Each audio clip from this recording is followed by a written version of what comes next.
You're traveling through the unknown, a journey beyond the corners of reality, where the shadows whisper and the chill runs deep. Welcome to the dimension where your deepest fears are given form. This is the Midnight Mystery. Welcome to the Midnight Mystery. Today's episode is called I Witnessed the BRIGHTMAN. In each episode, we delve into the shadowed corners of our existence, bringing you tales of the eerie, the uncanny, and the downright terrifying. From the realms of the supernatural to the depths of the human psyche, no stone is left unturned, no dark secret left hidden. As the clock once again draws near midnight, prepare to embark on another adventure into the uncanny, the eerie, the horrifying, the Midnight Mystery. Thunderstorms, the epitome of both nature's beauty and its wrath. I remember as a boy being terrified of them. Whenever a big storm rolled in, I would hide under my covers with a flashlight. My mother always assumed that it was the big claps of thunder hurting my ears that caused me so much distress. It seemed logical, but I never had any problems with fireworks or loud explosions in movies. At my core, I simply believed that there was something in the storm coming after me. As I grew older, the idea seemed silly. That was until last week. That was until the summer storm that struck the fear back into me. My wife and daughter Sylvie were on a trip to Boston for Sylvie's dance competition. I had to stay behind for work, which meant I had the whole place to myself. After I got home from work, I got in my comfiest casual clothes and threw on the TV for a night of baseball and action movies. The news was just finishing showcasing an emergency weather report. A massive thunderstorm was going to be rolling through in a matter of hours, and viewers were advised to take extra special care. I didn't care if there was a hurricane outside as long as it didn't interfere with my night. 2 hours later, I was deep into my Red Sox game when the mother of all sheet lightning lit up the sky like an atom bomb, and with it went my power.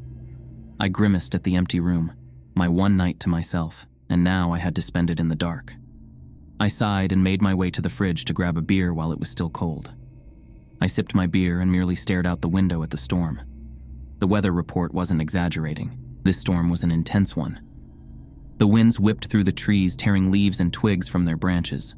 Lightning lit up the sky every few seconds, and with it the boom of thunder like great footsteps of a giant. I resorted to my childhood game of counting the seconds between flash and boom. The storm was growing closer and soon it would be on top of me. That thought sent me back through time, and I found my childhood fear beginning to seep through me. The whistle of the wind began to sound like ghostly moaning. The branches of the trees were like great claws reaching for me. I tried to tell myself that I was being silly, but I couldn't help staring into the forest before me as if I was looking for something. I stared into the shaking branches, and I was convinced that there was something out there staring back at me. A growing part of me wanted to bolt upstairs and hide under the covers. Suddenly, a loud beeping erupted through the house, and I nearly jumped out of my skin. It took me a moment to register that it was merely the ringer for a video call. I smiled and laughed at my childish fear. The power may have been out, but I still had service. I opened the call, and the beautiful faces of my wife and Sylvie greeted me. Their smiles pushed away the gloom of the storm, and I found myself the calm, rational adult that I should have been.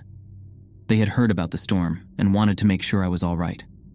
After assuring them that I was fine, they told me all about their trip. Sylvie's team had advanced to the finals tomorrow morning, and I couldn't be more proud of her. My wife went to the bathroom and Sylvie continued to tell me about all the exciting things she saw on the trip.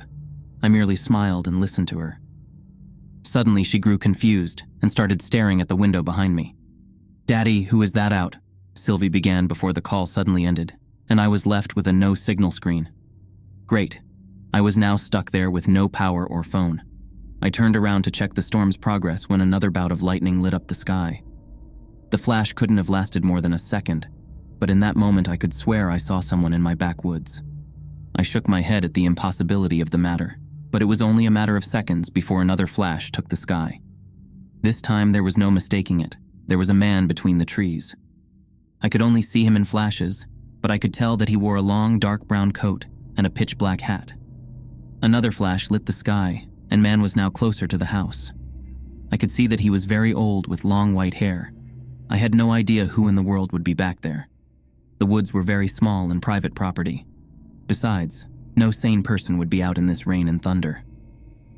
Another flash followed almost immediately by a clap of thunder. The storm was getting closer, and so was the old man who was now just behind my fence. A second flash followed the previous by mere milliseconds. This time, the mysterious stranger stood in my backyard. I bolted back from the window. That was impossible. There was no way the old man could have climbed the fence that quickly. I went back to the window and stared. The man was close enough that I should have been able to make him out in the darkness, and yet I could find no sign of him. A blast of sheet lightning broke into the sky, and my whole yard became visible. The old man was at the bottom of the stairs leading to my deck. Only old man was the wrong word for him. What lay before those steps was a monster. His skin was a grayish purple and covered in defined ridges. He possessed no lips, allowing for his rows of misshapen and sharpened fangs to jut out for the world to see. Around his eyes were deep gouges of missing skin, revealing nothing but shadows underneath.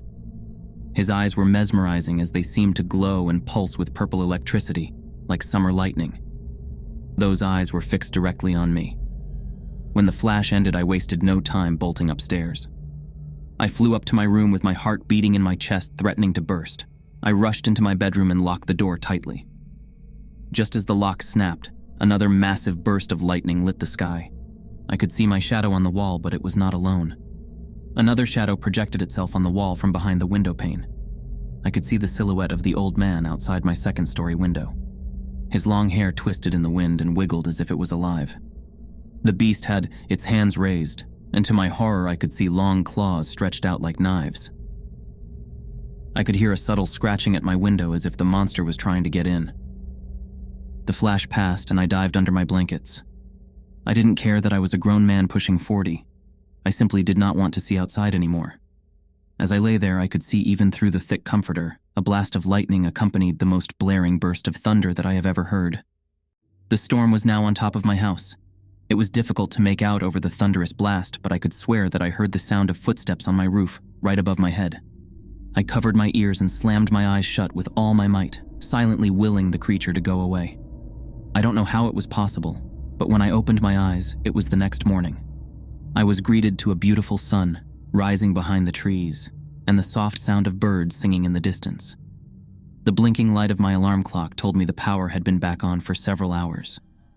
I had somehow slept away the storm. In the light of the morning sun, my fear from last night seemed childish indeed. I looked at the window and found no scratch marks from some terrible fiend.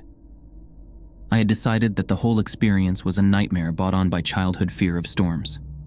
I made myself a coffee and decided to go outside to see the neighbors.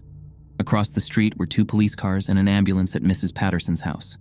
The paramedics were taking a sheeted body out on a stretcher. My next-door neighbor, Wendy, was watching in shock and horror, so I asked her what happened. She told me that the wind from the storm blew something into Mrs. Patterson's window and she was struck dead. I looked back and felt the color drain from my face as I noticed what looked like claw marks at the top of her living room window. I found myself once again trying to tell myself it was all a terrible dream and that Mrs. Patterson's fate was a freak accident. After a few days, I managed to convince myself that everything was fine. That was until I found shingles from my roof in the bushes. I decided to climb to the roof to assess the damage. What I found nearly stopped my heart. There, scratched into the shingles, were the words, Billy, a name I haven't gone by since childhood. The storm may have passed for now, but another will be back, and when it does, you can be sure I'll have my curtains closed. And so, we close another chapter here at the Midnight Mystery. Tonight's tale might have sent shivers down your spine or left you peeking over your shoulder. But remember, fear is what binds us in these enigmatic hours. If our story tonight stirred something in you, or if you've got a chilling tale of your own, we're eager to hear it. Share your thoughts in the comments, or better yet, email us your own horror story. Who knows, your tale might become our next episode. Don't forget to hit subscribe to join us again when the clock strikes midnight. Each episode awaits to take you deeper into the unknown. Until then, keep the mysteries alive in your mind and the darkness at bay. Good night, brave souls, and remember, in the world of the Midnight Mystery, the most terrifying tales are always yet to be told.